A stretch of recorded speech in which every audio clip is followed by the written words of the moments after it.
So if you all would take your seats, we're going to call this meeting to order.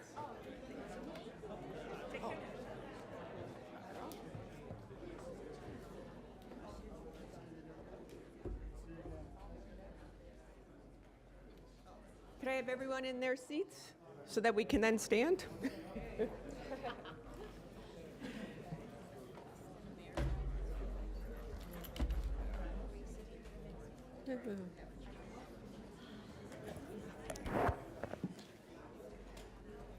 All right, we're going to call this meeting to order at 9:31. May I please have the roll call? Vice Mayor Baxter, Here.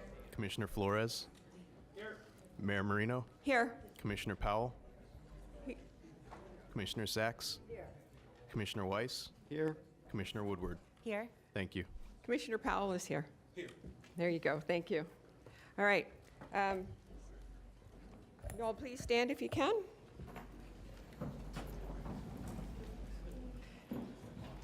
Dear God, we still seek your help with our affairs today. Bless this meeting with your divine intelligence and help us to make the best use of our time. We are of diverse opinion here, yet we wish to reach agreement satisfactory to all. Please share your wisdom with us to help us do right by all concerned. Thank you for your blessing. Amen. I pledge allegiance to the flag of the United States of America and to the republic for which it stands, one nation, under God, indivisible, with liberty and justice for all.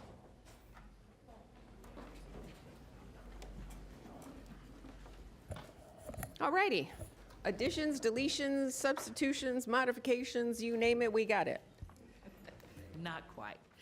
Good morning, Mayor, Vice Mayor, members of the board. On page 10, 3C3 has been deleted for further staff review.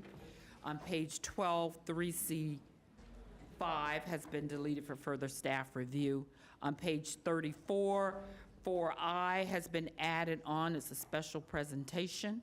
Page 38, 5C1 is an add-on that's just rolling over the budget workshop information for everyone. On page 39, 5D1 is an add-on, and that's a receive and file as a staff report on Malani Park. That concludes the add and delete. May I get a motion to adopt, please? So moved. I have a first from the Vice Mayor, a second from Commissioner Woodward. All in favor? All opposed? See that it carries 7-0.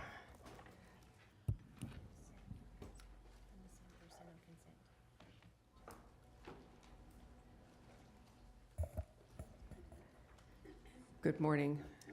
Ms. Larson, you have 7 cards for consent. I promise. We will give you 3 minutes to do all 7. I don't think you really want me to say it that fast. Other words might come out of my mouth. I was reading the agenda last night. Excuse me, hold on one Oh, sorry. one Go ahead, minute. do your thing. Oh, hold on 1 minute. Our timer is not timing. I got 934 minutes. I'm so excited. 3A1, the healthcare district. Hold on. Oh, I'm so sorry. I got to watch. That's okay. Please, hold on one moment.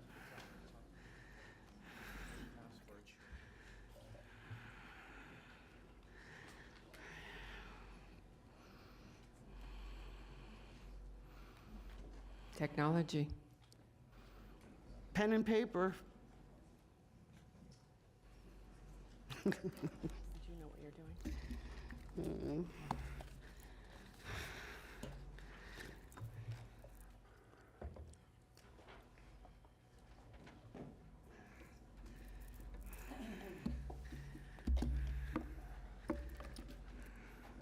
Actually, we had a motion to approve the agenda as amended.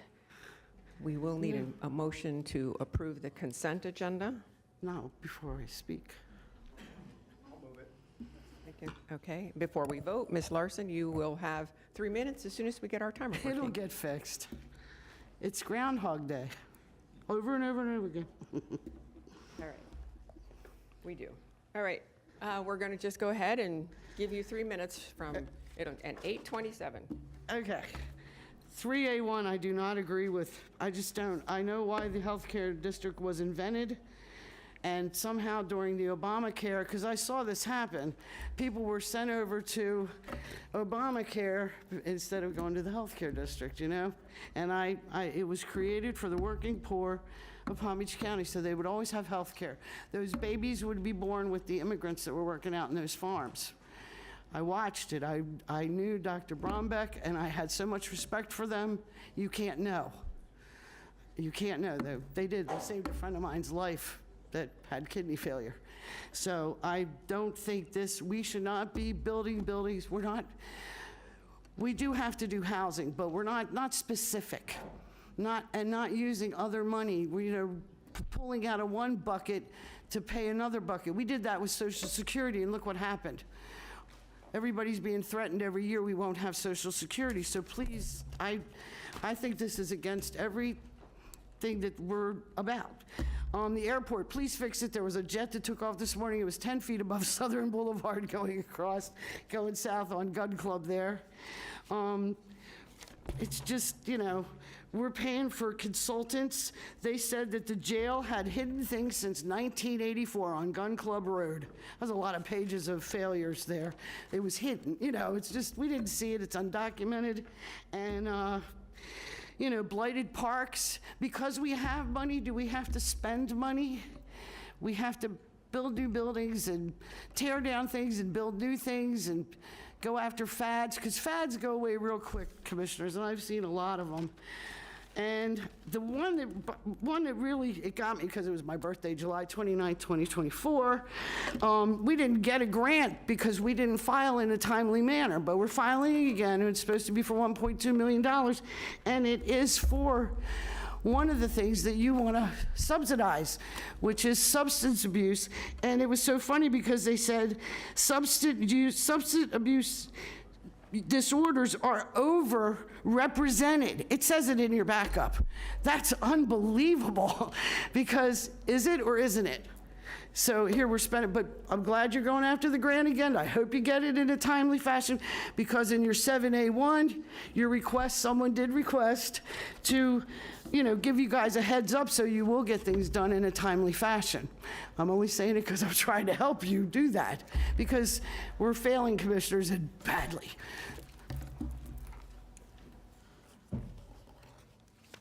Thank you. So we have a motion and a second. Does anybody want to pull anything from consent? No? All in favor? Aye. All opposed? See that the motion carries 7-0. Excuse me, Mayor. May I be recognized? I'm sorry?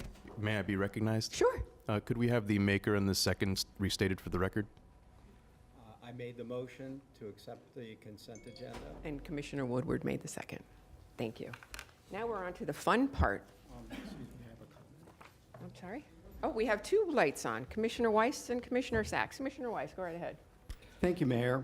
I just wanted to acknowledge there were two items on the consent agenda that were not discussed in public comment, but I wanted to make sure that we recognize them.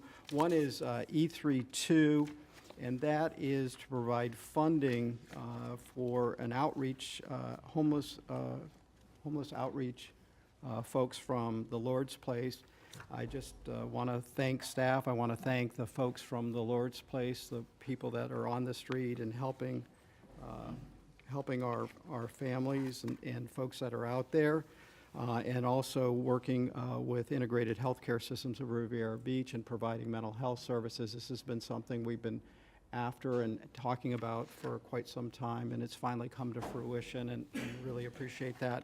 And then the second is on item 3E3, and that was funding for the respite center for folks that are unhoused.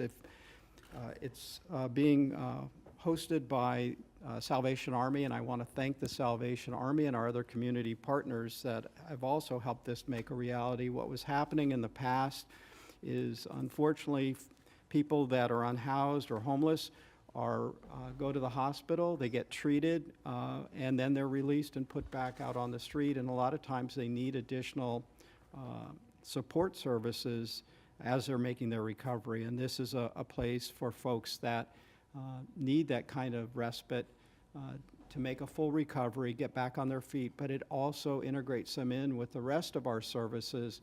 So hopefully we can get them housed and provide the support services to get them back on their feet and back being productive members of society. So I just, again, want to just reach out and thank everybody. This is huge. Thank you. Commissioner Sacks. Thank you, Madam Mayor. With regard to the consent agenda on 3A1 on the healthcare district, I'd like to put on the record that I had a very good conversation with Max Sonnenschein, and the healthcare district is going to be spearheading the Baker Acts for our children so that we can continue to take care of those who are so vulnerable in our community.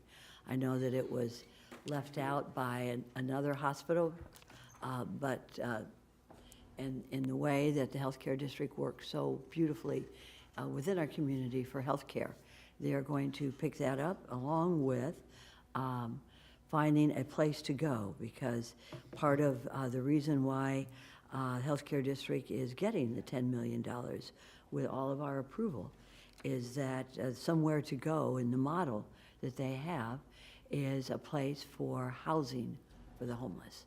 And in fact, I will consider to put Max Sunshine in my task force for Housing First for the homeless.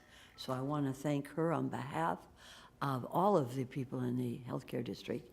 And I want to recognize Tammy Fields, who was very instrumental in making sure that this funding goes forward to take care of our most vulnerable. Thank you so much, Madam Mayor. Thank you. You're welcome. Vice Mayor Baxter.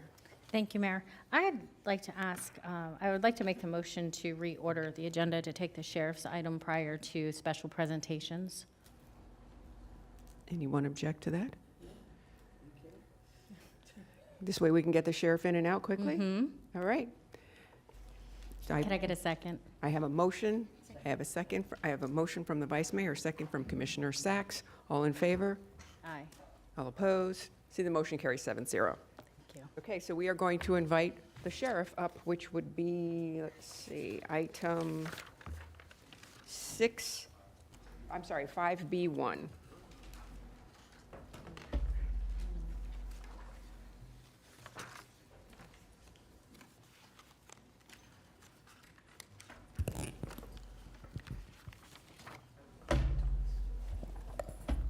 Sheriff, Good morning. good morning. How are you? I'm good. Have at it, What's the question? Mayor, do you want me to? please. Okay.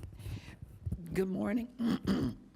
On 5B1, we're asking the board to approve a budget transfer of $20 million from our general fund contingency reserves to supplement the fiscal year 2025 sheriff's budget. What we're requesting is for to reimburse the sheriff's budget because they have been paying out of their budget for security for POTUS when they're here in town and when he's not, to cover security. Working with our Secret Service, which has requested assistance, and so the sheriff's office has been providing it. This is strictly for the sheriff. This is the first half when President Trump was a candidate, as well as President-elect. And going forward, this takes us through middle of November. And then we'll be back to the board during mid-year adjustment to make the other adjustments, which is really another $25 million, to carry them through fiscal year '25. So we'll be working with their office. It's a total of $45 million that the taxpayers will upfront. We are working along with the sheriff and our congressional folks to modify language in the existing FEMA. It wasn't FEMA, not sure where it's going to end up. Hopefully it won't be up under FEMA again. Okay. Well, and so we were, during the POTUS, President Trump's last term, we were reimbursed for all of the funding that we expended for security. The language is in there to cover the president's residency, which would then also go into the future after he has been through inauguration. However, staff is working with our congressional folks and others in DC so we can add during the time that they are running for office as well as president-elect. So we can incorporate that and be totally reimbursed for all 45 million. It normally takes about a year for us to be reimbursed. So you will also see this when I come before you for the 26 budget, allocating those dollars up front. But we are working diligently and hopefully we will be reimbursed for all of our expenditures. Thank you. Mayor, there's a lot of different dynamics going on here that is not normally involved with the presidential election. You've got a candidate that was already the president who is getting presidential protection, not at the level it was to start with, but then you had 2 assassination attempts. So the Secret Service's request for the security is substantial. Actually, at a certain point in time there before the election, he was at presidential protection level. It was that high. The other dynamic you're dealing with here is, this is a large complex over there. You know, usually you'd be talking about a house in a residential area, but you're talking about an expansive piece of property between 2 bodies of water, and the property itself is big. So that lends itself to a little bit more problems securing the place. The additional 25 is a guess. I can tell you that right now. And that's based on our history from the last time that he was the president. But the dynamics are going to change, I can tell you that for sure. We've already heard some information where he may be spending more time here than in Washington. Definitely, you're going to see him bringing leaders from the world. They're going to come here, like the president from China. That is a significant shift in the cost for security. So the 25 is a guess. I'd almost be willing to tell you it's going to be more than that. We keep it at a minimum level, yet do what we need to do. But the request that we have is from the Secret Service. We don't go over there and say, we think we need to be here or there. They request it, and then we provide it. So, you know, it's expensive, but we don't really have a choice. We cannot let something bad happen for the 3rd time, regardless of who it is, whether it's him or any other president. We just can't let it happen. So that's pretty much where we're at. Vice Mayor Baxter, your light is still on. I would like to make the motion. Do we have any cards? We do have 1 card. Okay. Alexandria Larson. Sorry, I have a stupid question. Hi, Sheriff Bradshaw, how you doing today? The only question I had, in the backup, it says that we needed 13 million, but we're asking for 20 million. Is that like a pad to make sure we get the money, or that will be spent, or? I apologize, you didn't read the That's all right. backup, but in the backup, I was just acknowledging everybody, but it says it's 13 million, that was the number, and then you go down and it's asking for 20, so I'm just trying to understand all this, and it said we're under budgeted, it says, and I didn't notice something for the first time in my life, but the word extraordinary means extraordinary. It just, when you split it up, and personnel, because President Trump was talking about putting a lead dome over things, so I guess that's what we need to do. We're at a heightened level of protection at all times, and fear, and scared, and sheriffs, I mean, like I said, when I saw the plane taking off this morning, that scared me more than anything else, but I did the extra money. because I hoped we anticipate some things on a regular basis from now on, because it happened to us before, 4 years ago. So we kind of have an idea. And like Sheriff Bradshaw said, it is heightened because of the incidents that occurred here. And God bless America, we got different days now, but this is a lot for the taxpayers, as always. And like you said, we get reimbursed, but it doesn't matter, federal, state, county. It's all the taxpayers. It's a lot of money. It's other people's money. It's not our money necessarily, but I just wanted you to ask why the difference between 13 and 20. I just wondered if it was. That's easy to explain. When we first started talking about you. this, it was at 13. But there's been time between we say we need this and today. I spend $240,000 a day when he's here. Okay, So no. it grew from the original number when we first started talking about it to what it is today. Well, I didn't know the number. It wasn't in the backup, Okay. sir. No But problem. it's a lot of money. Thank you. Thank you. Commissioner Sacks, your light is on. Thank you, Madam Mayor. I want to thank our sheriff and your men and women for all that you do. It's, first of all, it's an honor and a privilege to have the leader of the free world choose Palm Beach County as his residence. Secondly, you protect everybody. You protect the lowly citizen, like myself, and everybody in our community. We all feel safe because of your expertise and professionalism. And we thank you for that.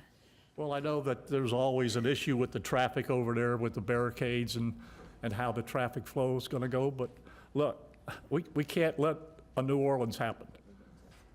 We have to do what we have to do. We've worked out a system now when we know he's leaving and he's going to be gone for at least 4 days. We take him down real quick, early in the morning, and then we get 48 hours notice. We put him back up like 5 o'clock in the morning on the day that he's coming back. So we're trying to work the best to not cause anybody any issues with the traffic over there. Thank you, Sheriff. We have a motion and a second. All in favor? Aye. Aye. Any opposed? See that it carries 7-0. Thank you, appreciate it. You're welcome. And just a reminder, we are breaking for lunch at 11:30. We have a hard stop. We'll be back at 1:15. And now we will go to presentations. Excuse me, Mayor. Yes. Could we have the second restated? Oh, I apologize. So would you like, Vice Mayor Baxter is making the motion. Sachs is making the second. All in favor? Aye. All opposed? See that it carries 7-0. Thank you. Thank you for the correction. Okay, special presentations. So we are 4A, B, C, D, E, F, G, H, and I. May I have District 3 and District 7? Please take the podiums. The first proclamation will be declaring February 14th as Heart Healthy Awareness Day.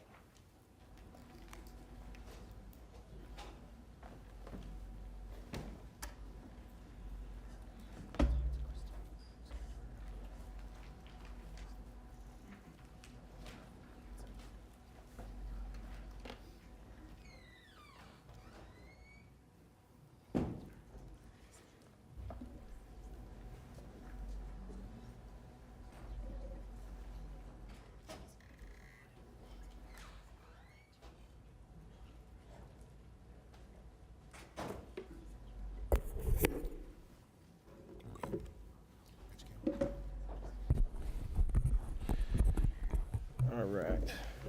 Good morning, everyone. So today I'll be declaring February 14, 2025 as Heart Health Awareness Day in Liberty Park Elementary School. And if I can have Dr. Snyder, Principal Snyder, and the staff members from Liberty Park come up, that would be great. All right.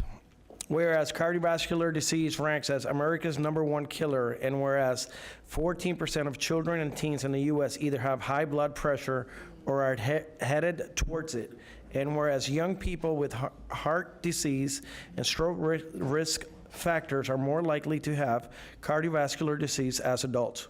whereas heart health awareness plays a vital role in reducing heart disease, improving general wellness, and supporting a better quality of life. And whereas improved exercise and eating habits can reduce the risk of heart disease, and whereas the results of these efforts are being realized through a program to educate children achieved through a Kids Heart Challenge sponsored by the American Heart Association, vigorous fitness warm-ups, friendly competition to encourage the cause. And whereas February 14th, 2025 culminates the American Heart Association Kids Heart Challenge at Liberty Park Elementary. And whereas the children, teachers, school administrators, and community are encouraged to acknowledge this day by promoting the many benefits exercise while inspiring others to undertake similar actions. Now, therefore, be it proclaimed by the Board of County Commissioners of Palm Beach County, Florida, assembled in this regular session on this fourth day of February 2025, that February 14, 2025 in Palm Beach County is hereby proclaimed as Heart Health Awareness Day. Okay. Good job. Thank you. Do I read the bottom part? I don't know. You don't have to. It gets redundant.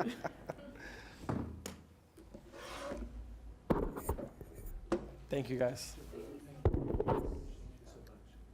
Good morning, and while they take pictures and present, I'll ask Dr. Nguyen to come up and accept this proclamation on behalf of us for Black History Month. As you know, Black History Month is very important. Dr. John Henrik Clarke stated that history is the clock that people use to find themselves on the map of human geography. Of course, it tells the people who they are, what they are, who they have been, and what they have been, but most importantly, history tells the people who they still must be and where they still must go. This proclamation declares February 2025 as Black History Month. In 1926, historian Dr. Carter G. Woodson noticed a historical lack of recognition for the achievements of African Americans, and he launched a one-week celebration to help increase the appreciation of their contributions to society. He chose the second week of February because it coincides with the birthdays of two prominent figures in African Americans' struggle for freedom: President Abraham Lincoln and Frederick Douglass, the abolitionist, author, and orator. And in the fervor of the civil rights movement of the 1960s, colleges and universities began to declare February as Black History Month. And in 1976, President Gerald Ford declared February as Black History Month. In 1986, the U.S. Congress passed a joint resolution designating February as National Black History Month to highlight the contributions African Americans have made to our country and to the world. In 2006, the U.S. Congress passed a concurrent resolution that expanded the observance of Black History Month to include recognition of the achievements and contributions of Afro-descendants in all of the Americas. And whereas, in the nearly 50 years since President Ford's declaration, Black History Month has grown to become observed nationally with many programs organized on college and university campuses. And it has become part of the public school curriculum. And the success of Black History Month has significantly contributed to the nation's progress in terms of race relations. We have seen the emergence of Black elected officials both locally and nationally. For instance, in 1990, Maud Ford Lee became Palm Beach County's first Black county commissioner. And in 2008, we elected our first Black president, Barack H. Obama. Also, in 2015, Virginia C. Baker became Palm Beach County's first Black county administrator. The Palm Beach County Community Services Department will host a Black History Cultural Tour highlighting iconic and historic places in Palm Beach County to promote community involvement and cultivate cultural awareness. There's a lot of work that we must continue to do. I am currently the chairman of the Palm Beach County Black elected officials, and now, therefore, be it proclaimed by the Board of County Commissioners of Palm Beach County, Florida, assembled in regular session on this fourth day of February 2025, that February 2025 in Palm Beach County is hereby proclaimed Black History Month. To accept this award, in this recognition is Dr. Wayne. And if you don't mind, say a few words. Say a few words. Just come. Thank you. Good morning. Thank you so much to Deputy Administrator Virginia Baker, Commissioner Bobby Powell, District 7 commissioners on the dais.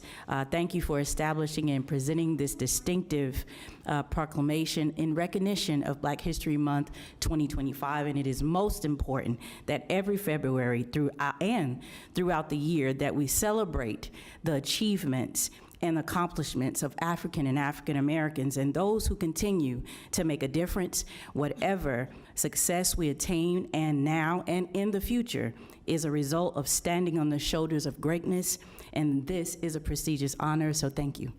Thank you, and we will take a couple pictures, and my colleague, Commissioner Joel Flores, is standing with us. Thank you.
I know, I slowed things down, my bad.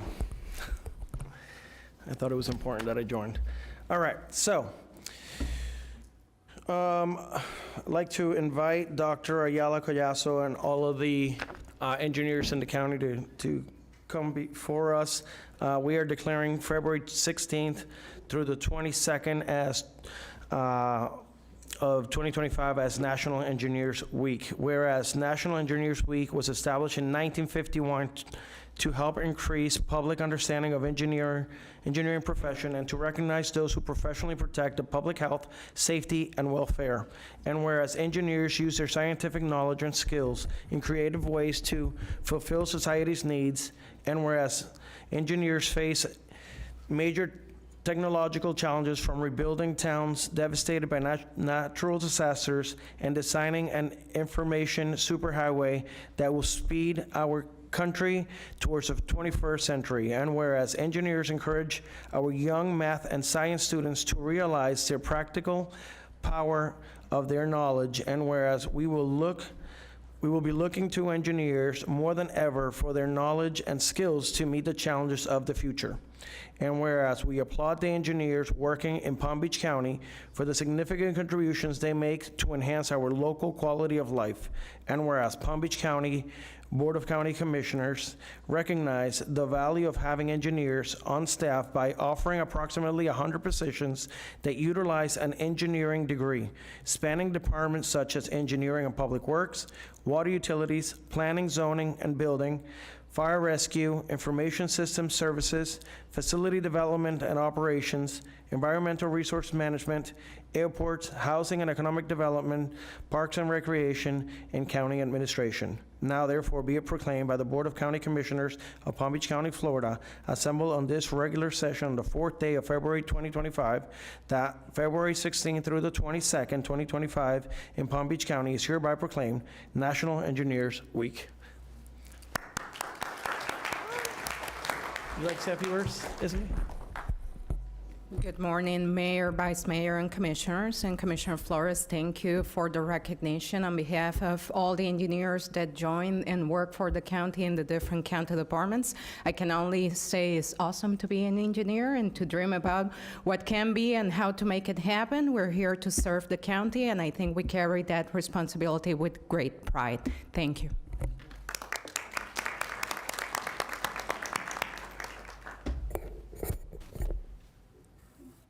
This is a proclamation honoring the historic Eagle Scout achievements of 4 African American youth in the Gulfstream Council. The rank of Eagle Scout is the highest and most prestigious honor in scouting, attained by only 6% of all scouts. And it signifies the exceptional leadership, dedication, and service.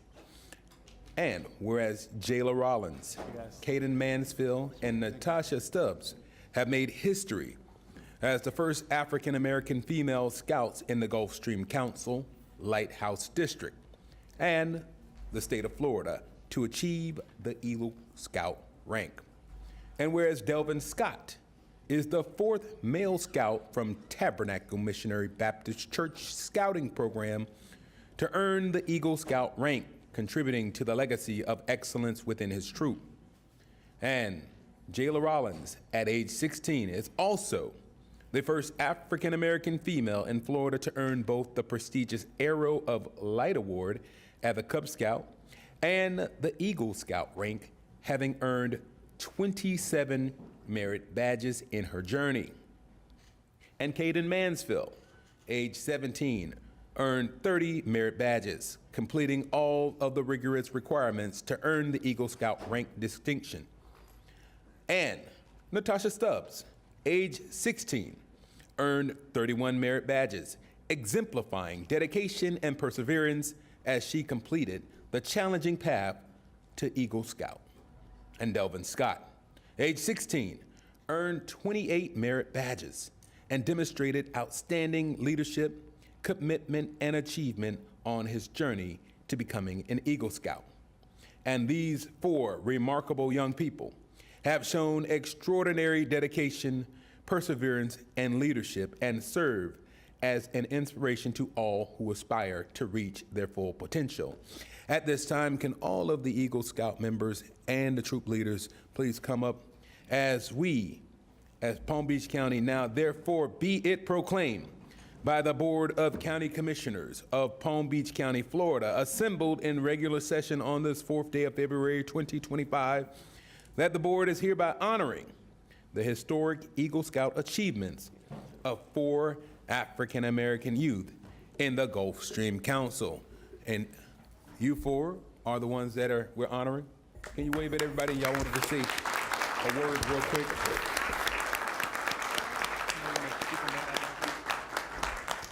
Good morning. My name is Jayla Rollins, and on behalf of Troop 116 and 4116, we want to thank you for this opportunity and recognition. Thank you.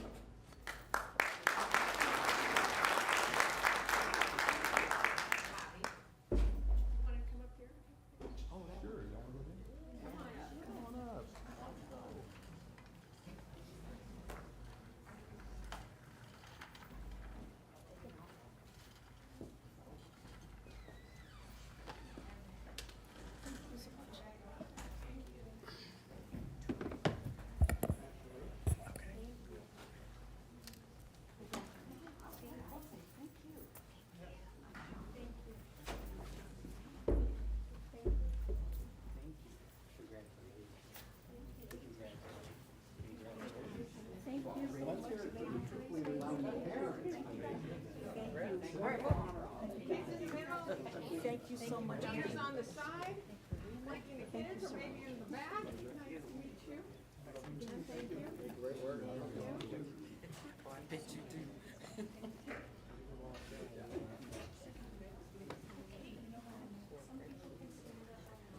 We're going up on the right.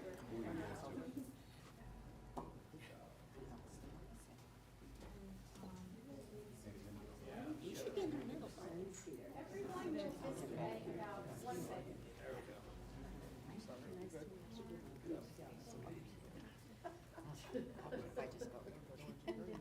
Someone could stand up on the riser on the back. You're right, you're right. Actually, the gentleman, that's, would be better if you were up there.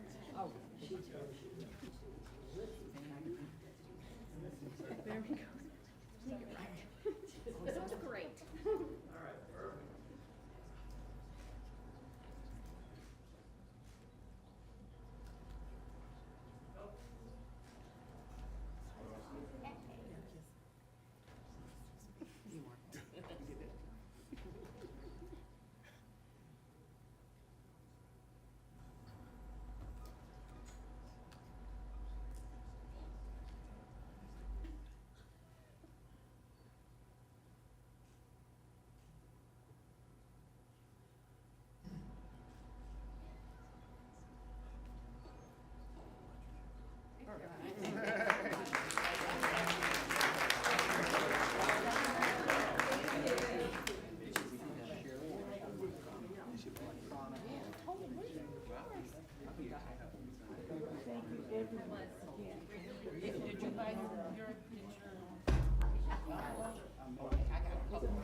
Okay, good morning, everyone. If I could invite Lori Vinecore, James Green, Tammy Fields, and anyone else who would like to come up to celebrate the 50th anniversary of the South County Mental Health Center.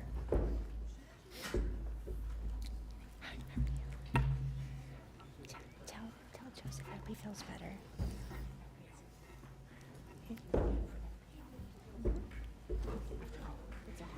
Okay, today we are recognizing the 50th anniversary of the South County Mental Health Center. Whereas the South County Mental Health Center opened its doors in 1974 to what would become the premier mental health care provider in Palm Beach County. And whereas the center has been a leader in private, not-for-profit behavioral health care and services. And whereas the South County Mental Health Center has remained a full-service community mental health center that includes inpatient and outpatient care, day program services, as well as short-term and long-term residential services. And whereas the center also has a mobile crisis team that can deliver care directly to patients at home or another location in the community. And whereas more than 300 people are employed in a wide range of healthcare roles, such as psychiatrists, psychologists, social workers, nurses, mental health counselors, marriage and family therapists, activities therapists, mental health technicians, and administrative support professionals. And whereas Palm Beach County is honored to join in the celebration and express admiration for this remarkable half-century achievement, while wishing the organization continued success in the years to come. Now therefore be it proclaimed by the Board of County Commissioners of Palm Beach County, Florida, assembled in regular session on this 4th day of February 2025, that the board hereby recognizes and celebrates the 50th anniversary of the South County Mental Health Center.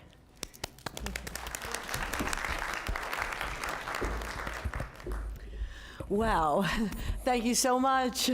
It's so great to be here for an item that is so pleasant and nice, and to speak to that.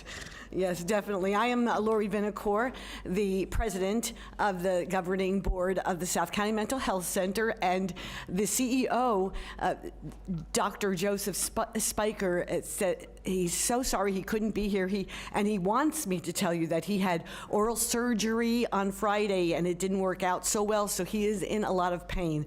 But this is 50 years for this institution. He was there 48 years starting out. So, and he invites everyone here to come and visit anytime. I've given a copy of the annual report, copies to Commissioner Marcy Woodward's aide, and you can have copies of the annual report and see more about the South County Mental Health Center. But just one important thing about it is that it is the only not-for-profit mental health institution in Palm Beach County at this time.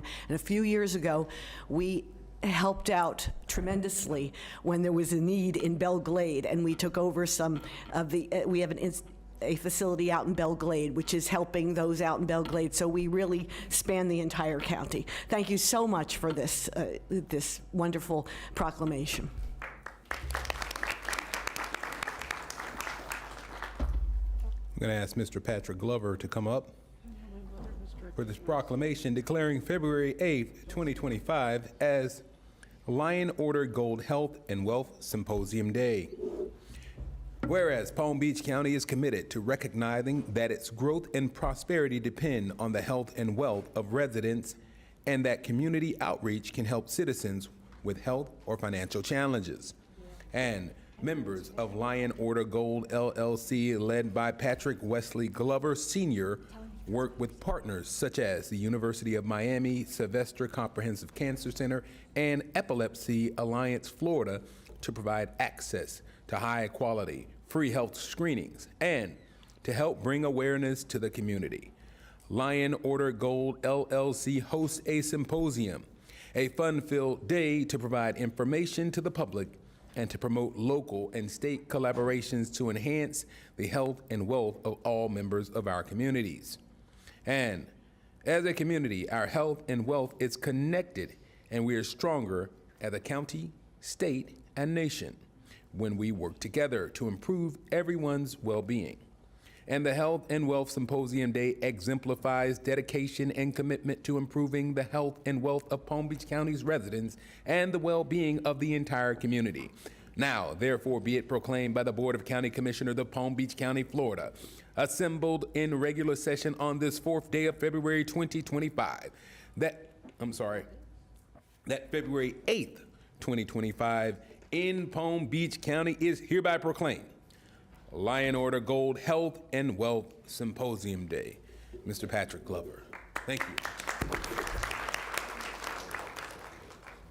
Thank you. You're welcome. Thank you, Mayor, Vice Mayor, Commissioners, County Administrator. Thank you so much. When I was young, about 12, I found my mother on the floor having a grand mal seizure, and there were no resources at the time. It was very, very rough for me. And I experienced a lot being a caretaker for my mom. Had many people assisted, but there were no resources. Now today, we were able to merge health and wealth together and to kind of rid society and bring a solution. So I thank the entire Palm Beach County Commissioners, one of the greatest counties in the United States of America. Thank you so much. Ms. LaRue, you want to join? For those of you that don't know, we are declaring February 11th through 17th, 2025 as 211 Awareness Week. I can personally say what a wonderful organization this is, how many people that you help, how many people you send in the right direction, how many people you save. So it's our honor to declare, again, February 11th through 17th, 2025 as 211 Awareness Week.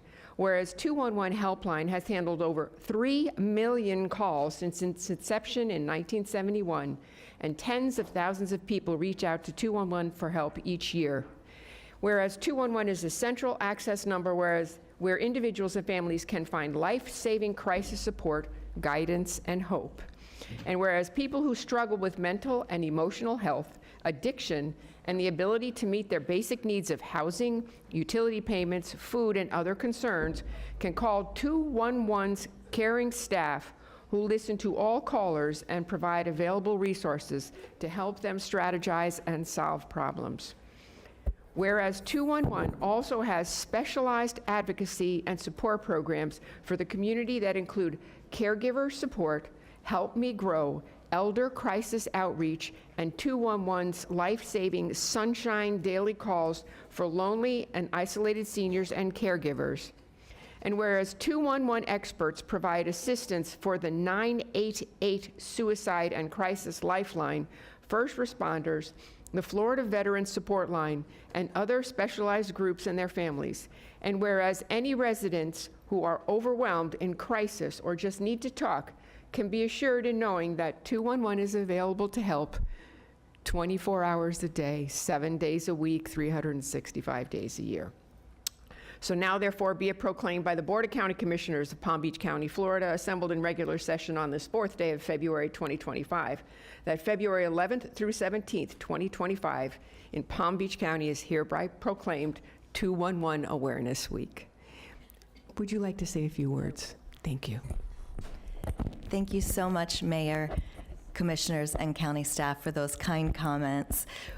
As was pointed out in the proclamation, our team at 211 is responding to literally hundreds of requests for help every single day.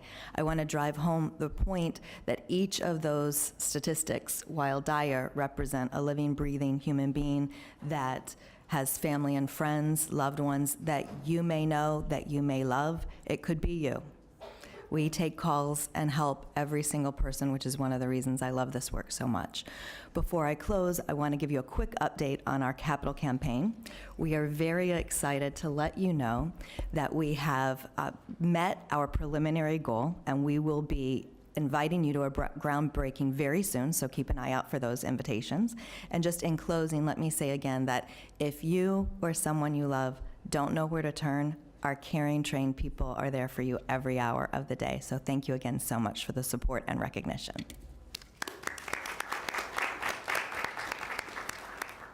And if some of the county staff wanted to join for the picture, that would be awesome.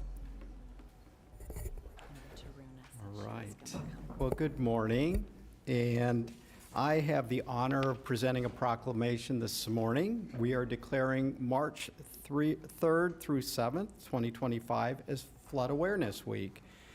As we're in dry season right now. We'll be moving into the wet season, so very important to talk about the education and knowledge of reducing flood risk. Palm Beach County has experienced severe weather in the past in the form of extreme rainfall or tropical system events resulting in flooding in both coastal and riverine areas. And this flooding has caused damage and flood losses to homes and buildings in all areas, whether they are high-risk special flood hazard areas or low to moderate risk flood zones. The county is a voluntary participant in the National Flood Insurance Program that provides residents with the opportunity to protect themselves against flood loss through the purchase of flood insurance at reduced insurance premiums, as well as setting higher regulatory standards to reduce the flood risk and potential flood damage to their property. The reduction of loss of life and property damage can be achieved when appropriate flood preparations, control, and mitigation measures are taken before a flood. And whereas, since public education and awareness of potential weather hazards and methods of protection are critical to the health, safety, and welfare of residents, the Florida Floodplain Managers Association has declared March 3rd through 7th, 2025 as Flood Awareness Week to promote awareness and increase knowledge of risk, the availability of flood insurance, flood protection methods, and how to prepare for emergencies. So therefore, now be it proclaimed by the Board of County Commissioners of Palm Beach County, Florida, assembled in regular session on this 4th day of February, 2025, that March 3rd through 7th, 2025 in Palm Beach County is hereby proclaimed Flood Awareness Week.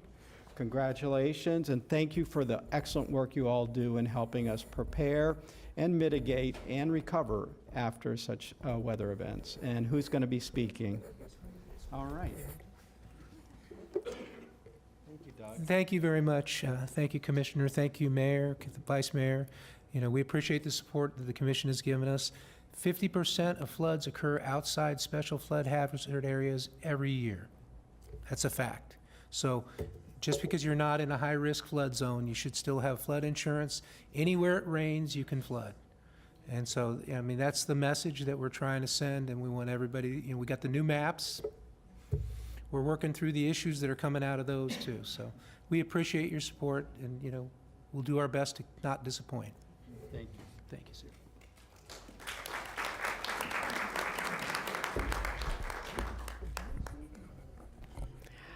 All right, everyone from that side of the room, you're all FP&L, come on over. And then we're going to take a picture with all the commissioners. And I'd like to thank Commissioner Woodward for spearheading this effort. And then I sort of took it over from her as Florida Power and Light is in District 1. Also, I think I said grace on your new building as Mayor of Gardens, was there for the ribbon cutting of the building. And I'm just so pleased to recognize an organization that has been a partner with our community for 100 years. So I have, do I need to read all these names? Would you like me to? Melissa Rotger, Marcos Salas, Jamie Gentile, Jody Eldridge, Ilan Coffer, Amy Kemp, Donald Kieselewski, who I knew before he was gray, Pam Rausch, Michelle Landry, Beverly Camille, Mariela Quintanilla, Carlo Trevino, Allison Barker, Ellis Clinton, Emily Naher, Tiffany Rodriguez, Christopher Jennings, and Greg Hill. It's an amazing organization. You do so much. You employ so many people that make sure we have refrigerators, lights. Our cars are running if you have an electric car. I don't have one, I have a gas car. But let's get to the proclamation. We are recognizing the 100th anniversary of Florida Power and Light Company and its partnership with Palm Beach County. Whereas since its founding in 1925, Florida Power and Light Company has provided reliable electricity for Palm Beach County and the state of Florida, marking 100 years of dedicated service. And whereas over the past century, FPL has shown exceptional resilience and commitment to restore power safely and quickly following countless hurricanes, tropical storms, and other emergencies. And whereas FPL's rapid and effective storm response efforts have minimized power outages and restored electricity to millions of Floridians in record time, thanks to the company's extensive planning, preparedness, and infrastructure investments, and snow, oh my heavens. Whereas FP&L's skilled workforce has consistently delivered excellent service supporting Florida's economic growth, safety, and well-being, and whereas through community engagement, educational initiatives, and philanthropy, FPL has supported and enriched the communities it serves, and whereas the company has formed a strong and lasting partnership with Palm Beach County, enhancing residents' quality of life, fostering economic development, and ensuring reliable energy, and whereas FPL's centennial anniversary marks a celebration of the past and a commitment to the future as it continues to innovate and provide reliable energy solutions for generations to come. And whereas, in honor of the 100th anniversary and in recognition of its enduring partnership with Palm Beach County, we extend our heartfelt appreciation and congratulations to Florida Power and Light Company for their century-long commitment to excellence, innovation, and community service. Now, therefore, be it proclaimed by the Board of County Commissioners of Palm Beach County, Florida, assembled in regular session on this 4th day of February 2025, that the board hereby recognizes the 100th anniversary of Florida Power and Light Company and its partnership with Palm Beach County. Ms. Roush, would you like to say something? Mayor, Commission, County Administrator, thank you so much on behalf of more than 9,000 FPL employees, some of which are here today to show their appreciation.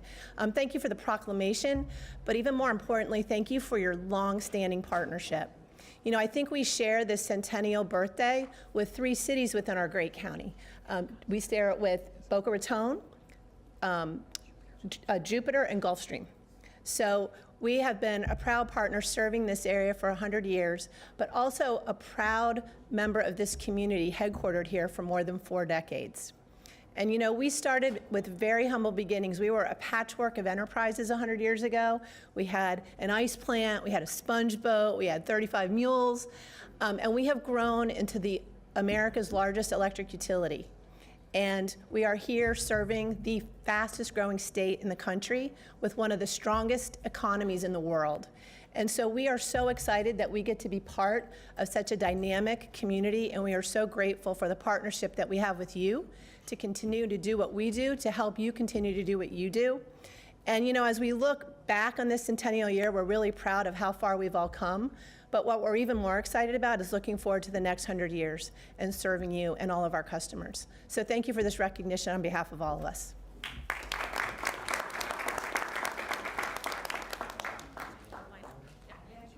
We're going to do the chairs.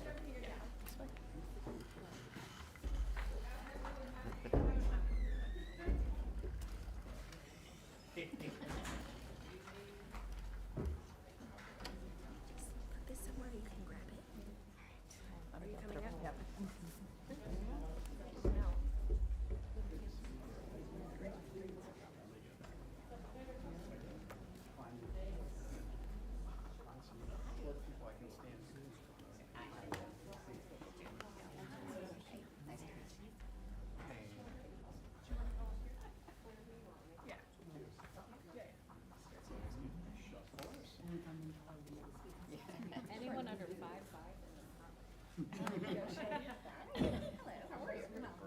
Good. All right. Do we need to move back, move in, move around?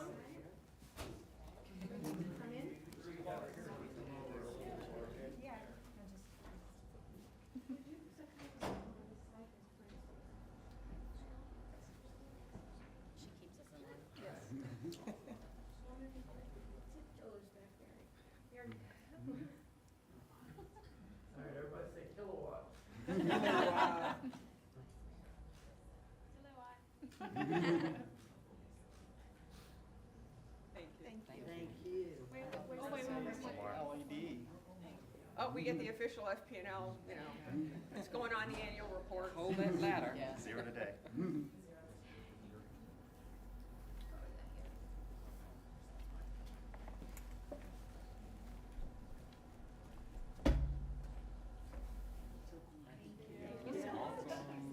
Thank you, everyone. Thank you all.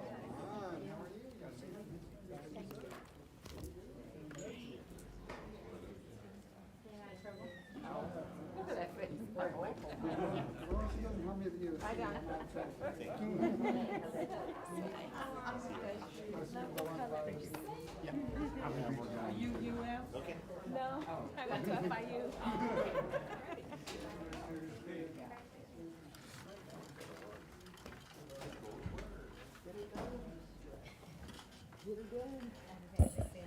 Okay, and before we move on, the Supervisor of Elections has asked Commissioner Baxter to do a proclamation. Unfortunately, it's not today. We are going to make an exception and have it next week, because if we tried to wait for next month on the first scheduled meeting, that's actually Election Day. So we will make an exception for not the first day of the month, first meeting of the month, and we will be recognizing an exceptional poll worker. So thank you for bringing that to us. On to the regular agenda. It feels like it was a long time ago that we got here. Mayor. Oh, I have two lights on. I just wanted to thank you for bringing that point up. And as you talk about the supervisor of elections, what a great opportunity to let people know that if they previously received a vote by mail ballot, it has been purged after the most recent election, and everyone who now wants to vote by mail has to re-register. So I just wanted to take that opportunity, since you brought up the supervisor election, to make sure that the people here and the people watching at home are able to re-register for their vote by mail ballots. Thank you. Oh, you're welcome. Commissioner Weiss, is that what you were going to say? No. Commissioner Weiss? No. No comments? No, I'm ready for the next item. Okay. The first item on the regular agenda is 5A1 airports. Commissioner Weiss. Mayor, unless anybody needs a presentation, I'd like to go ahead and make a motion on 5A1 to approve. A, B, and C. So I have A, B, and C. a motion from Commissioner Weiss. Actually, I got a second from Commissioner Flores. All in favor? All opposed? There are no cards. See that the motion carries 6-0. That's wrong. Okay, I did my. Okay, we are at 5C1, Office of Financial Management and Budget, because the sheriff went. So this is just a sort of a recap and from what we were working on at our meeting last week.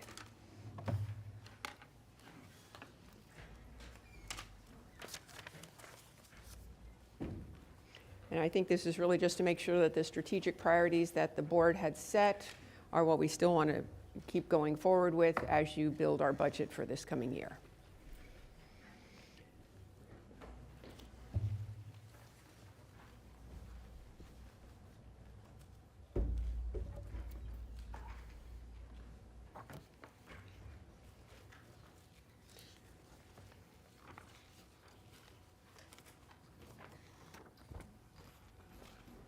Ms. Baker. Hi. Good morning again, Mayor, Vice Mayor, members of the board. We wanted to come back to you. We submitted to you a very detailed slide presentation about 2 weeks ago, and we're going to narrow it down to 11 and then open it up for any questions the board may have. But we also want to share with some, reshare with others, our budget document that is online. So we're going to start with our budget workshop, our strategic priorities. The board did give us direction to move forward with the strategic priorities that we have already identified. It is roughly 7 strategic priorities in which I build this budget that I will be submitting to you, recommending to you on those strategic priorities. We will identify the 2025 budget highlights and then provide you with a 2026 projection. Our strategic priorities deals with public safety, infrastructure, unsheltered residents, housing development, environmental protection, economic development, along with substance use and behavioral disorders. So those are your strategic priorities that you have approved, and we're moving forward with those as we build your budget.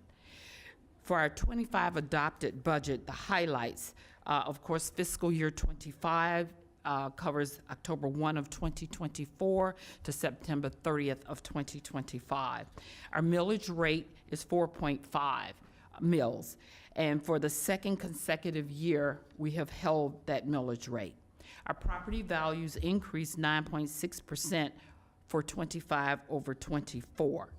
That reflects what we believe, as well as the property appraiser believes, a leveling of values beginning. And so prior to that, in the prior years, we were looking at double-digit values going up. But last year, 24 over 25 reflect the 9.6. Our total gross budget is $9.1 billion, of which $2.4 billion, or 26.2%, is the general fund. That is the fund that this board has the most discretion in because it is primarily ad valorem. It also includes a 6% across the board pay increase to maintain competitive salaries for our employees. We actually modified since last Tuesday our important dates for 2026. But prior to moving to 2026, I'd like to turn it over to Lisa Masters, our budget director, so she can walk you through our online budget document. Lisa. Good morning, everyone. I am going to start, like I did last week, with our main Palm Beach County homepage so that you can see right here on the homepage is a link to the current budget cycle, which has already been updated for fiscal year 26 budget. So over here is all the meetings that we're going to be having, and we post all of our presentations and everything on this website. I just wanted you to see where it was, but I'm going to go back and show you the main budget page has all these historical years of annual budgets and capital budgets for anyone to go and look through. So I'm going to look at 2025, since that's the most recently completed fiscal year. We are required to post our line item budgets at different points throughout the process, and these are about 1,000-page each report, and it's every single line that's in the budget. There's one report for revenues and one report for expenses.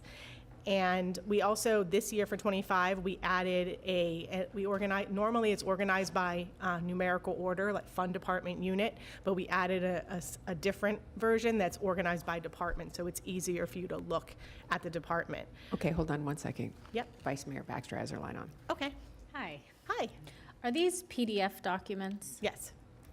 I, in October of 2023, had asked and gave direction, and as a board, it was unanimous, that we get some kind of budgeting software with a query function, and we have the ability to run and pull our own reports. Do we have any update on where that stands? So part of when she goes into the budget document, there is some Excel features to it, so you could print to Excel if you want it from that. As large as this PDF is, it probably could be run into Excel. Yeah, we can definitely export it to Excel instead of PDF if you wanted it to be in that version. And then I know that you have talked about different types of software, and the clerk's office is working on something out of Advantage. It's not quite up and running yet, that you could look at all the actual expenses and revenues from that standpoint. But in my office, we are trying to work on an RFI, because as much as we love our digital budget book, we think it could be better. And so we would like to go out and look at something like that. So we are doing working on an RFI. It'll probably, hopefully be done in the next month or so, but yeah. Briefly, Commissioner Flores, what, did you guys have budgeting software in Green Acres for your budget? No. I just, October of 2023, this is over a year later, and we've gotten nowhere on it. Nowhere.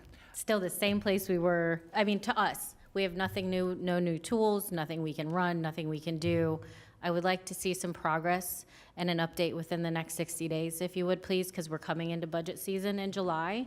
And I would like something where we can run and pull and get information for ourselves before we start making future budget decisions. We can do it in Excel, so you would be able to run from Excel what you would want from it, but there won't be a software in 60 days. I've looked at these PDFs, and there are so many codes and numbers that, unless it's in a software function, aren't going to make sense to most people. Right. And I think any one of our residents should be able to go on there and be able to make sense of it as well. And that's why the budget document is there, to try to sum it up for you. But I can also tell you, after doing this for 25 years, this is the first time I've ever seen a budget document software that worked.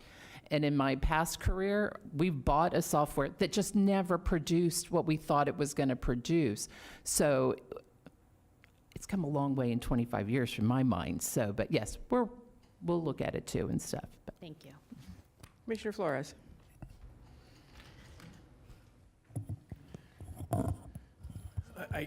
Excuse me. Thank you. For me, something that I would like to be included in that is the transfer of funds. How do we track where monies are being moved between funds? So to me, that's something important that I would like to be able to see. Okay. So anytime there's a movement of money from one fund to another, And I that's- want to be able to track that somewhere, because that, to me, it's important. yeah, and that's a part of the adopted budget, and so it's in the line item also. We currently track that. We currently track transfers. We have interfund transfers. So we can tell you, like for instance, our enterprise funds, if they're using ISS, there's an interfund transfer from the proprietary funds to cover that cost in IT. So we're able to give you that at any point, and it's also within our budget document that shows interfund transfers. I think it would be nice if it was on a PDF or somewhere that if at any point we could just Yeah, let pop in me, there and just see what. it's not on the external website, it's on the intranet. Okay. But there is an interfund transfer schedule on the OFMB intranet page that lists all of the transfers and the progress they've made Awesome. through Thank the you. year. Mhm. And we're happy to meet with you and walk you through that. Commissioner Sachs. I appreciate what you do. And we have the availability of speaking to any of you at any time in our office. I think our concern is basically with our constituents. They don't have that opportunity. So this is something that we want to be sure that it is clear on the internet when they can look it up. Many times we'll give certain people, for example, I was just reading about FP&L, where we have given the authority for certain division heads, and many times it's the mayor, to enter and sign on behalf of the board. Is that also available for us in a readable version on the internet? For example, somebody may come to me and say, why is it we don't have streetlights? Well, the person who has the authority, that we gave him, I guess, the authority, is the head of engineering. Where is that listed so that the constituents, the people who brought us here, can find out who is the person in charge of entering into these agreements? That is a document, actually it's a PPM that once the board gives us that authority, that we must return and do receiving files of any documents, which you've received some of that on your agenda packet today. But I can't tell you I don't think any of us can. We'd have to go back through the agenda item to see where the board authorized the designation, delegated designation to the county administrator, and whether I'm signing them or I've delegated to the department head to be more efficient on what that is being done. That is a document, that is a public record. If it's something that this board wants us to start tracking, we can start accumulating it. Working with ISS, we can put it into a portal. But the PPM governs how we account for it. Technology is so advanced today that I think that an authority is very important, legal authority to sign agreements that we as a board delegate to someone else. I think it's rather important that that is tracked so that we know who has the authority to sign documents that binds the Board of County Commissioners. I don't think it's difficult, and don't ask me on technology because I don't know, but you do. Yeah, it's not And difficult. we should, as a staff, know.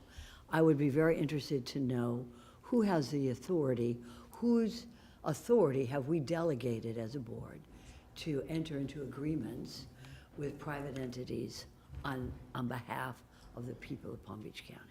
So if that could be done, then you'll let us know.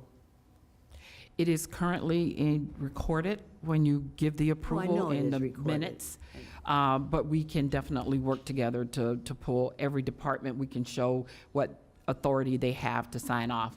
And again, the only way that they can sign off has to be in compliance with policies and procedures you have already approved, this board approves.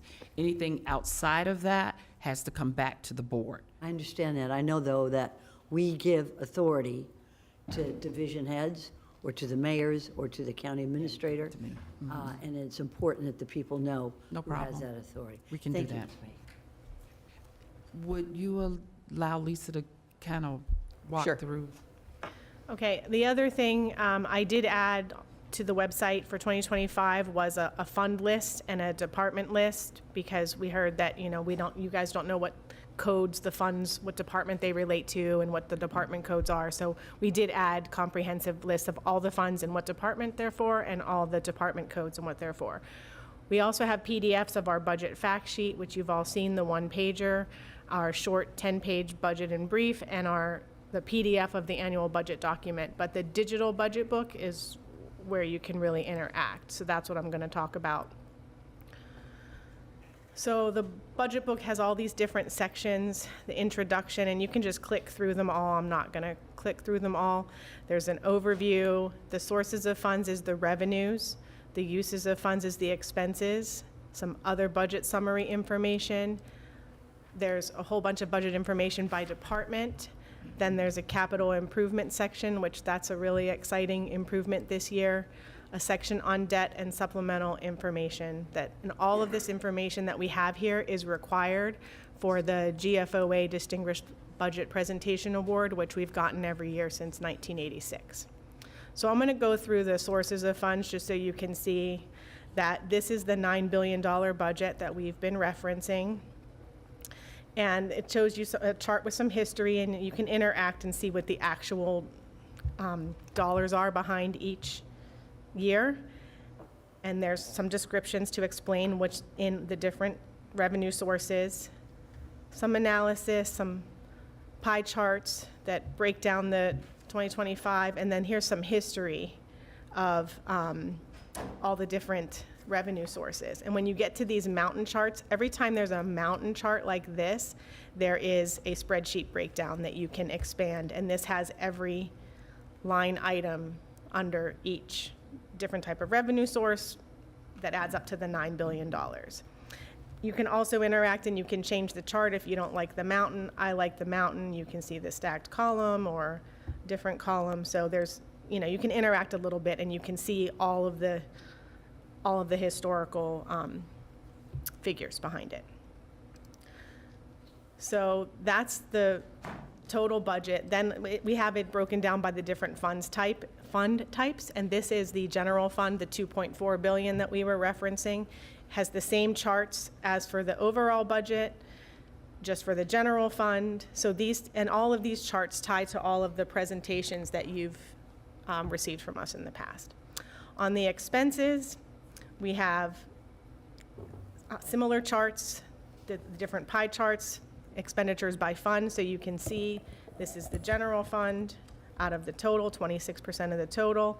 And then here is the mountain chart that breaks it by fund, and then you can click on the spreadsheet breakdown and get for each different type of fund. There's some more descriptions on the expense types, some more charts that show you things broken down different ways. We slice and dice all of our data multiple different ways so that you can get the information that you want, and so can the public. And we try to explain it with what's in each bucket. Here is the total budgeted reserves. When we talk about reserves, we mostly spend time talking about this line here, the general fund, which is $426 million. But the total reserves are $2 billion, with a lot of the reserves being in capital projects, in capital project funds. And they're not all available for use for whatever. A lot of them have a specific purpose. So when you get to the departments, I think I picked engineering last time. I'm going to do the same. Every department is set up the same way with a mission statement, a department overview, highlights, accomplishments, emerging issues, and the same charts that you saw on the total is broken down by department, and it works the same. There's the totals, then you can, the mountain charts where you can expand and see all the spreadsheets, all the data behind each one. So, and we do expenses and then revenues and for each department. So the exciting part is that we implemented this year was the CIP, and that allowed us to link this part of the budget book directly to our CIP software, and I'll go through that real quick as well, but you can see that this automatically links now. We don't have to do anything to make it populate. And when you see here, you can see all of the new capital requests for 2025. This is just for 2025, all the new capital requests, and you can click into it and it brings up the project worksheet that has all the details, the map, all the different costs, the 5 year, the 5 years if it's a multi-year project, of the expenses and the different funding sources. And again, they have little breakdowns if there's more than one. Commissioner Woodward has a question. Yes. Thank you. On the capital improvement page, thank you for this. I haven't actually had a chance to scroll through, so this is the first time I'm seeing it. But I know a number of our capital projects have restrictions as far as which funds they can come from, like water utilities or airport. There's different ones that have, the money has to come from certain places. Is that made clear in the document so that we know not just like what is allowed to be spent and where that money must come from? Is that in these documents? Yeah, it's on the funding sources. So I'm in an airports project right now. Funding sources, it's coming from the airports operating. Okay, I just meant so that we know anytime if we're clicking onto one of these, like if it is a water utilities, that has to come from user fees, right? Correct. Is that just so we know? Because I think some of the other building projects could come from any of our funds, and some projects have to come from certain funds. Just so that we know, I don't have to keep calling you guys and bugging you about it. Does the funding source break it down between Avalon or user fees? Yes. It does, but all of airports is funded by airports revenues. So if Is there a I different department that you right, could? if I click down here and if I go to, let's go to facilities. I don't know which project has a different multiple funding sources. So here's the funding sources, and this is from surtax. So it does show you where it's from. So if there's a project, and I don't know one off the top of my head of 400 and something projects, which one has ad valorem and surtax, but if it did, it would show you two lines here. Okay. Yeah. All right. And that was when you click on the spreadsheet breakdown underneath the Yep, chart. mhm. Okay, thank you very much. Yeah, you're welcome. Okay, so that's a quick summary of the capital improvement section of the budget book, but I wanted to go back to the CIP so you can see like the full CIP. We have our PDF version of it, but then this is the digital, and this is a new implementation for 2025, where it has our CIP book is all digital now, and similar to the budget book, it has the message and some summary charts and graphs that you can click through, and some details. There's, you know, information about the surtax. It's the same stuff we've always included in our CIP book, but when you get down here to the capital improvement plan is when you can really see. Here's the one-year plan, which ties to what was brought into the budget book, but then here's the multi-year plan that shows by department all the 5 years and all the different, you know, projects that they're going to be having. And you can continue to click through. When you click on the departments, this is the 5 years also, and then this is the funding sources for the departments. But when you get to the capital projects section, you can click on, and I think last time I clicked on libraries and there was something good there, but let me pick something that is more. So engineering's pretty good. And we have the road program separate from other engineering projects. But when you click on any of these projects, again, it takes you to the project worksheet that has all of the details on it. And you can see here, you don't have to hit the spreadsheet breakdown, but it's all there. And if there's any operating costs associated with the project, I think that's why I picked the library project. Like if they have to hire staff or there's operating costs because of the capital project, that will be shown here in the operational cost section. So is there any other questions or anything else I can show you on the CIP? No lights are on. Good job. Thank you. Great. Let me get back to the presentation. There was questions on why we had such a span of time that we weren't talking to the board. We modified the important dates, and so we have already covered the strategic planning workshop in January. Our capital budget and capital workshop we did on the 28th and today. The constitutional officers' budgets, such as the sheriff, the clerk, SOE, are not required until May 1st. And that's per BCC resolution. The initial property value estimates and property appraiser budget is due June 1st. Our initial budget workshop with the board is roughly about 9 days later, dated for June 10th. And so that's why that span of time was in there, not only for our user departments to submit their budget, for me to go through, put it in a format that we're going to be recommending to the board, and then wait for the other constitutional officers to come in so I can give you a complete and balanced budget. Our final property value estimates come in July 1. The board sets the millage rate July 8th. That's the maximum rate. And then the tax collector's budget is due August 1st. And that is because they assess their 2% and don't take any ad valorem dollars. Any funding left over from her budget is considered excess fees, and then we roll that into the bottom line for our fund balance. Then our first public hearing is September 9th, and the adoption is September 16th. So that is our calendar for our budget process. So you've adopted our 25 budget. We then roll into our 26 and do a projection out on the revenue side as well as the appropriation side for operating as well as capital. And I've kind of laid it out here. I don't know if you want me to go through it in detail, but we're happy to do that.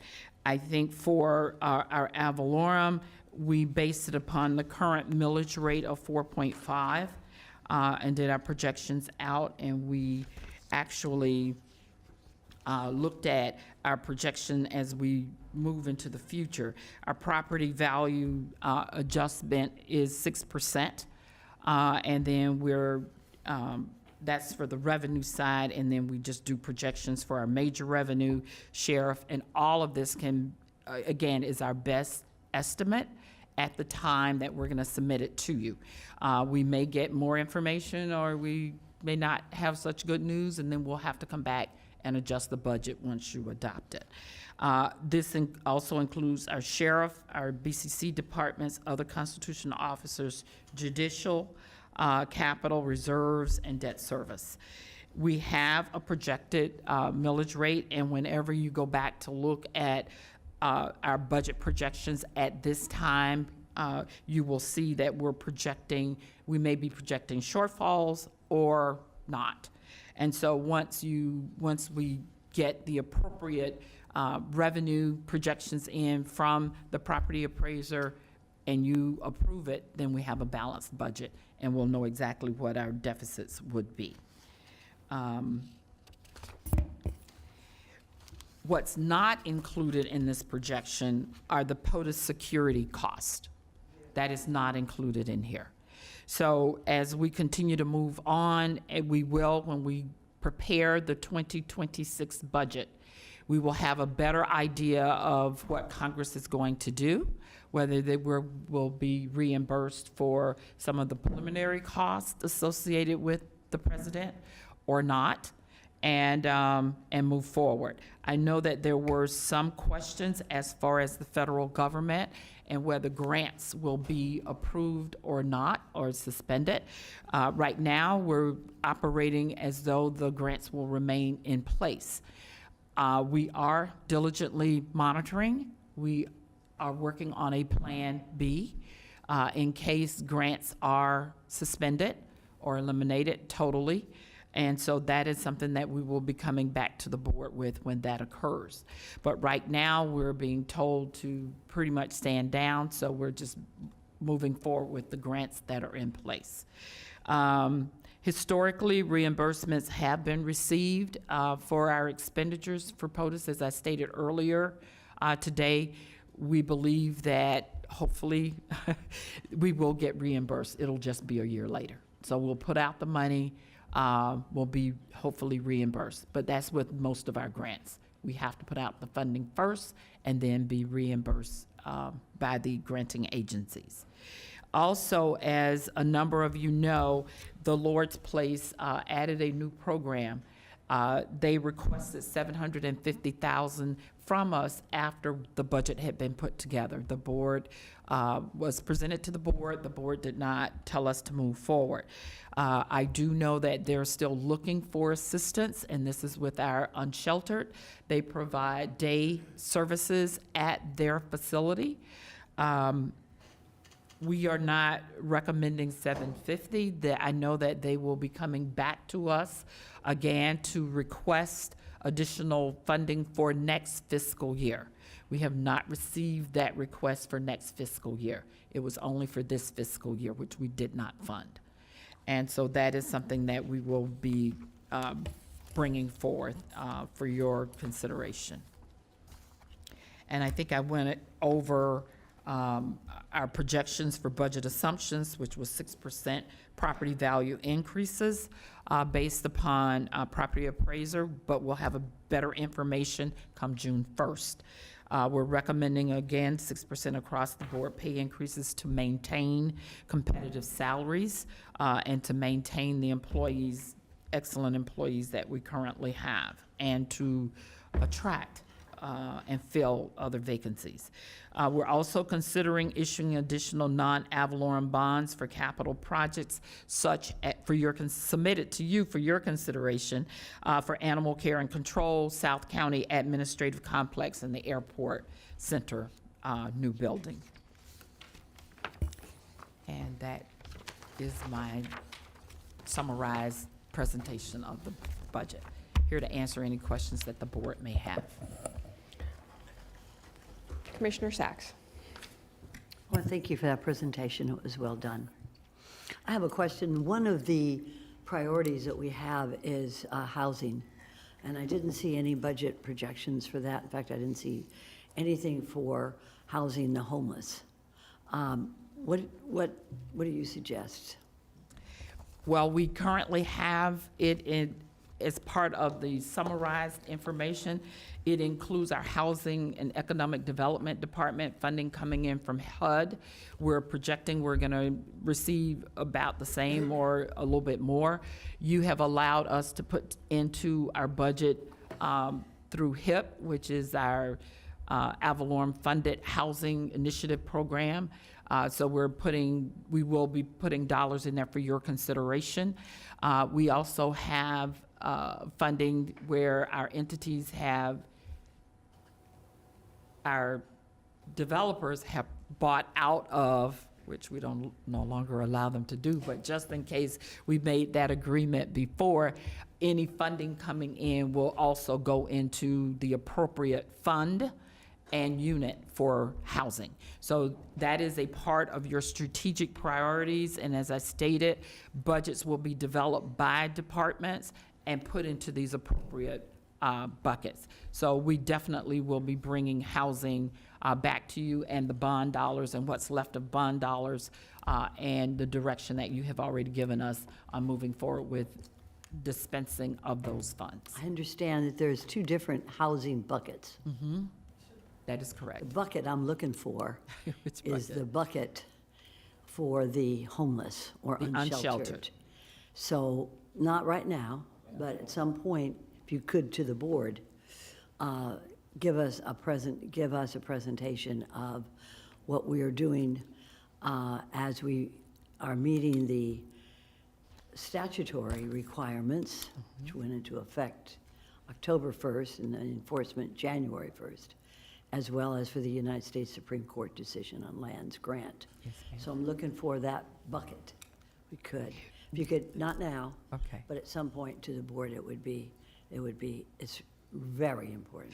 We will be bringing more detail after departments have put all their information into our budget system. The recommended budget that I will bring to you will be presented with that kind of detail on June 10th. That is June our, 10th, that's our sorry. budget workshop. Right. June 10th, we're already 6 months away from January 1st. So we are subject to, however, with the good restrictions by our county attorney of 30 days here, 30 days there, we're 6 months away from meeting the requirements under 1365, sir, under the requirements, as well as the Supreme Court decision, which could be effective anytime law enforcement wants to. So may I request that we receive that earlier than 6 months away from January 1st? Yes, ma'am. We can bring back that information. We've shared it with the board. We can bring it back, updated information. That affects the 25, the budget year we're in today. So we've got funding. You've allowed us to set aside funding, but we can bring back those details to the board. We'll schedule a session to bring back that type of detail, but that affects this year's budget, not 26 budget. Thank you. And what concerns me is that we're already budgeting money for nonprofits, and we need to make sure that, and we have housing for a workforce and affordable housing, but the one that we are vulnerable on Yes, ma'am. is the unsheltered. Thank you, Ms. Baker. Commissioner Flores. All right, so I have a list of things that I want to talk about here, so bear with me. Number one, I am very concerned about the increasing cost of living in the county. When we talk about ad valorem, there is a 3% cap on homestead, correct? Yes, sir. Okay. Is there a cap on investors that have rentals? 10%. 10%. So the rentals are increasing very close to 10% year over year. So our people, because, you know, these costs roll downhill, and essentially it's our people receiving that increase. That is correct, and sometimes it's more than 10%. Right. The 10% is for the owner of the property.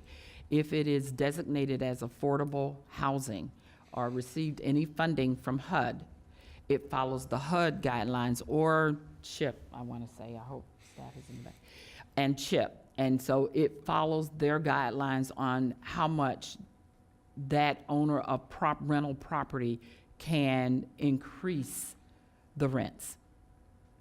So it's So would a it be fair to say it's at least 3%? Oh, God, yes. Yeah. So Unfortunately. So we keep talking about housing and affordable housing and workforce housing. But in the same way, we're taxing our people more and more and more because we're not anywhere near the cap. It's just at 3% because they have to hit that annual cap. But we've heard from Dorothy, the property appraiser, that they're gonna hit that 3% cap for the next 10 years, just because the value of where they're being taxed is so under of, where market rate is. So I want to share a story with you, a personal story of how this affects our people. My mom, she won Teacher of the Year in Palm Beach County in 21. She retired this past summer. And one of her retirement moves that she had to make to be able to afford good quality of living was to sell her home in Palm Beach County. She moved to a cheaper part of Florida, and she's probably watching this, and she's probably asking herself, why am I sharing this story? Because if it happened to my mom, it's happening to a lot of people. She had to sell because when she looked at the increases of insurance and taxes go up every single year, 3%, 3%, 3%, it's affecting our people. And I think and I'm bringing this up to everybody here, but I think we owe it to our residents to try to maintain the millage where it is or try to lower it. And I think because we continue to go up and up and up, I would like to see us look at how do we bring the millage down a little bit. And that's my personal ask. How do we identify ways to possibly lower the millage? Identify areas that we can decrease some expenses. Look at opportunities where we can increase revenue. And I know you guys did a passport program, and I hope that brings revenue. I know when I was in Green Acres, we did that program, and it helped our bottom line. But look at ways how we can increase revenues. And at the end of the day, I would like to bring some relief to our people. Because I think what we saw with COVID, a lot of people moved out, and a lot of people are feeling the brunt of inflation. So if we can do a fair share, I think we owe it to at least consider it and bring up some strategies that perhaps we're able to do that. My next set of questions is regarding unfilled positions. How many unfilled positions do we currently have? I think when we spoke, you said it's anywhere like 15%? Normally, a rule of thumb is anywhere around 10%. At any given time? We actually are at a little less than 11%. That we have total vacancies. We've got total vacancies as of January 24th, and this changes every day because people are leaving or people are being hired, et cetera. But of the 7,100 positions that we hold, 717 as of January 24th. Of those total vacancies, roughly about 339 are Avalorem funded. And that is roughly about 47.3% as of 7/17. Vacancies that are over a year, that's Avalorem, is 68 positions. Those positions, 14 of those 68 are in ISS. However, because we find it challenging to hire those type positions, we're able to utilize the dollars for those positions, contracting out for those services. So those dollars are being used because we need the service provided. So we contract out for that. The other is Parks and Rec that have vacancies over a year. That's about 12. And I'm just hitting the very large ones.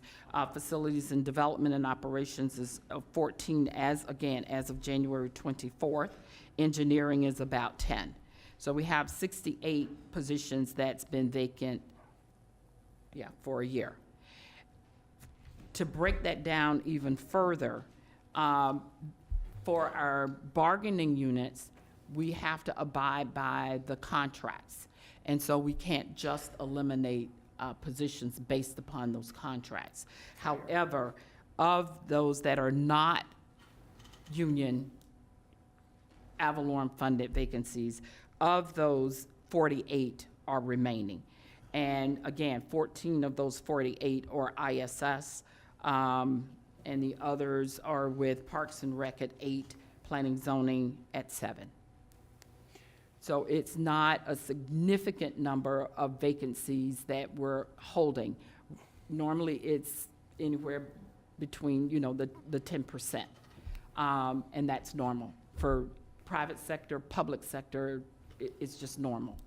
And we're a very large organization with 7,100 positions.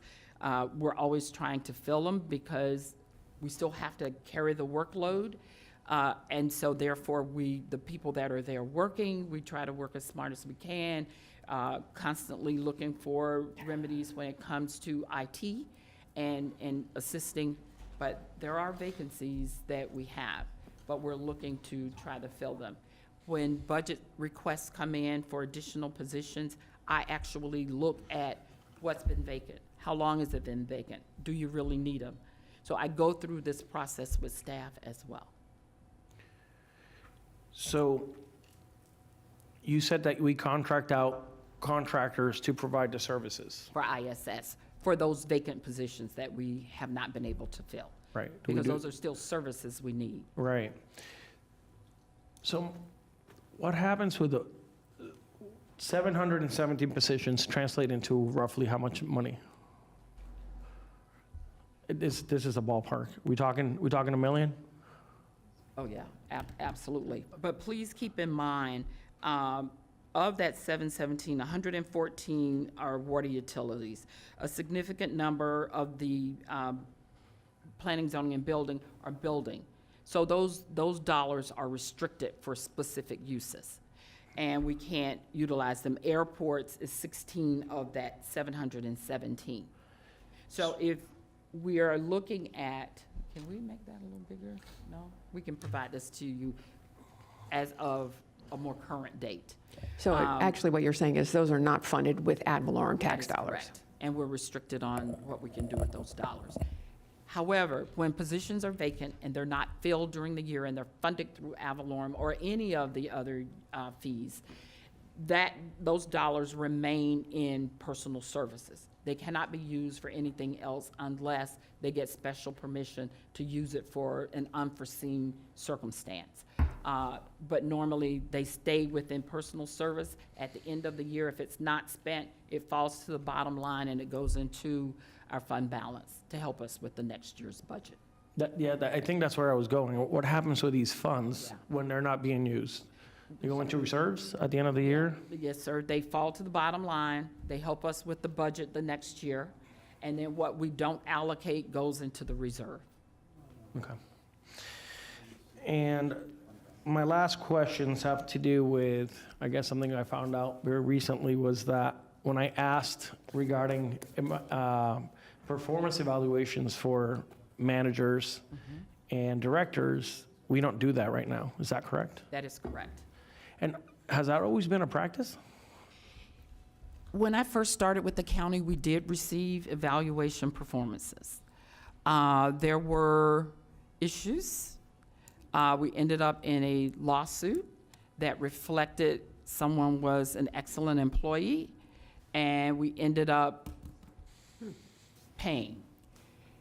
The county administrator at the time gave the edict that we will do evaluations. Let me be clear. If someone is doing an exceptional job or someone is not doing their job, they can be evaluated at any time.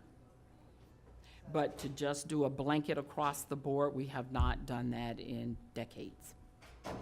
See, I find that very interesting and concerning because when you're not doing evaluations, it's hard for you to have one-on-ones with your and I'll use you as the example since you're the administrator, with your directors. Are they achieving their goals? Are you sitting with them and giving them clear objectives of what they're to do for this following year?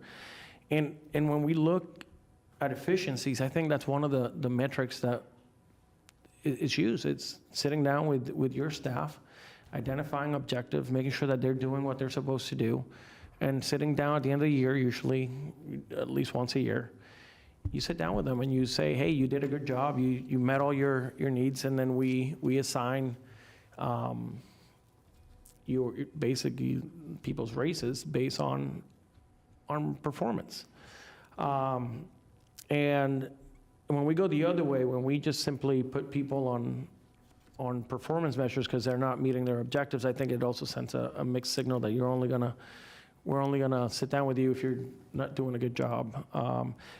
So to me, it's a little concerning that we're not operating in what I would consider efficient ways, and I would like to see what something like this would look like, where our management is getting clear objectives of what they're to do and performance reviews annually.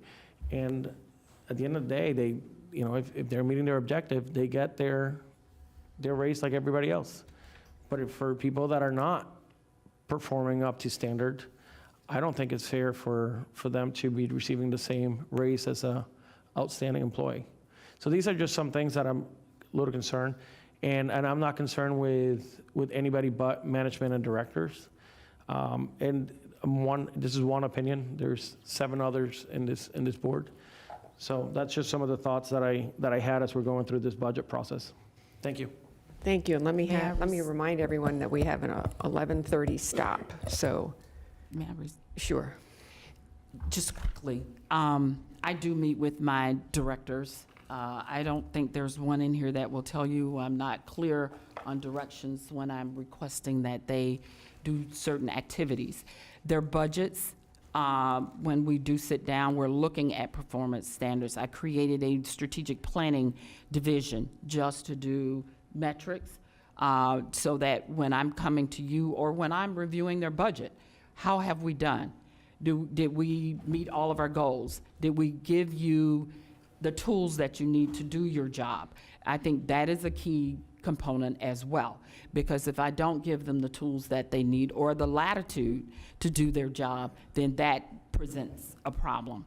And I can't hold them responsible for things that they don't have. And I don't have an issue coming back to the board when I find out from a department that they haven't received something. Do some things slip through the cracks? Absolutely. None of us are 100% perfect, but we're working toward it, and we're working toward excellence. So we actually have some departments have meet with it more than others, but it is something that they've definitely received feedback. I receive feedback from them as well. What can I do better to help you with your job? I've asked individual commissioners meeting with them, what can I do? Or you've called me in, commissioners, to tell me what I'm not doing. And then it is up to me to make sure that I am doing what I'm charged with doing. So I've been reviewed working for the county, and the process changed. I did not change it. I think that we have a good communication style. I meet with my department heads once a month, some of them a lot more. And then I also meet with my division department heads together on a quarterly basis. Commissioner Weiss, 7 minutes. I'll be done a lot less. Just wanted to clarify, that was brought up earlier, comment was made regarding HB 1365 and a requirement for the county. I think may have some folks here that can clarify that. My understanding is there is no requirement for the county to do anything other than not to allow people to sleep overnight on our public property. That is correct. And I'm going to ask Tammy Fields, if she's back there, to step up. That is my understanding. They're not allowed to sleep on public property But there's no overnight. requirement for funding anything. According to the legislation, no. There are things that you can do. Understand that we can do, but there's nothing mandated in that legislation. That is my understanding. Okay. Correct. The House Bill 1365 says that a governmental entity cannot authorize or allow an individual to sleep on Regularly. Right, yep, I was going to get that in there. Regularly sleep overnight on public property. And so I emphasized a few words there because it's the regularly, it's overnight, it does not apply to daytime, and it's public property. For Palm Beach County, we have the responsibility for county-owned property. So I think that is the summary of But there- what the legislation says. There is no mandate that we have any other funding requirements other than that. No. Thank The only thing that is in there is that if we decided to have an Encampment. encampment set up, we would have to show that we had insufficient beds. That's the requirement there, as well as several other things like having sanitation and security and mental health services available. Right, and it would But have to they're be not certified required. and only allowed to exist for 1 year. Yes, and be certified by DCF. Right, okay, thank you. Thank you. We're going to take one more question or one more speaker, and then when we come back, we will pick up with Commissioner Powell, then Baxter, then Sachs. Thank you, Mayor. And just to clarify, thank you, Commissioner Weiss. That was my question about the fiscal requirement that this bill doesn't have that. But we also already had an ordinance in place that we don't allow that anyway, right? is We correct. didn't allow, or daytime, like daytime or nighttime sleeping. Okay. My question, and this was something that came up in my agenda review yesterday, I just wanted to make the rest of the board aware. I had asked for us to be able to know all of the positions or departments that are either solely or heavily linked to federal funding. I know last week there was a change that lasted, I think, for about 24 hours, and I didn't realize how many of our departments were directly tied to that funding. It's considered grant funding, even though it is our tax dollars that go to DC and then it kind of comes back, but like housing, our Housing and Economic Development Department. But as far as even, airports, anything that's tied to that, just so that we know, and I know that you're working on some contingencies on that, but that's going to be under a lot of scrutiny this year. And I think it would be good for us to know, community services, there's a number of departments, just so, I don't know if it has to come back into a June meeting, but whenever you can get that to us, just to have a better understanding. I was caught off guard with how many departments are linked to federal dollars. And I think it would be good for us to have a full awareness of that. It doesn't have to be today. I know she's looking at me. We got 90 seconds on the clock here, but Okay. Did you want to address that? We actually have that information by departments. That's how we budget, so we pull it out of the system. But we've got Palm Tran, which is our very largest funded entity. Of that 139 million, if I can see that far, 32 of it is operating, and the rest is capital. They've got no positions associated with it. Let me see your sheet.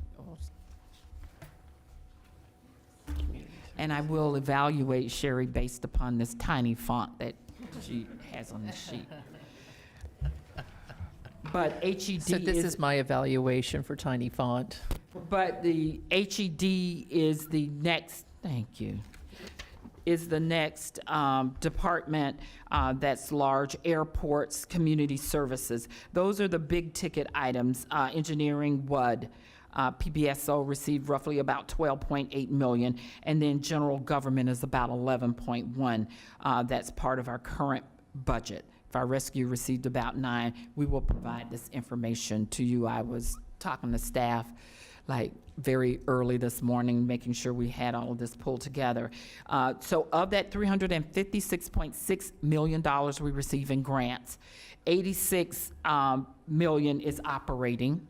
And then the pass-through is 48.6, and that is normally when we receive funds, we have to pass them through. to other entities. And then capital of that 356,209 will be for capital purposes, so they will address those. And then we have roughly about 118 positions associated with these particular grant funds. So we are nervous, yes. I did have hives, but we're monitoring very closely and we're developing our Plan B. All individuals hired under a grant, before they're hired, they're well aware that the grant funds them, and if the grant goes away, the position goes away. We have other positions that if they're very good employees, they can apply for and Yeah, we've had this discussion over and over again. yeah, but we don't guarantee the job. Okay, we are going to adjourn now. We will return after lunch. But we will recess Recess. at 1:15. We will take up the rest of the business. Then at 2 o'clock, no matter where we are, we will stop for matters by the public. And if we and if we need to continue after matters by the public, we will. Thank you very much. Okay.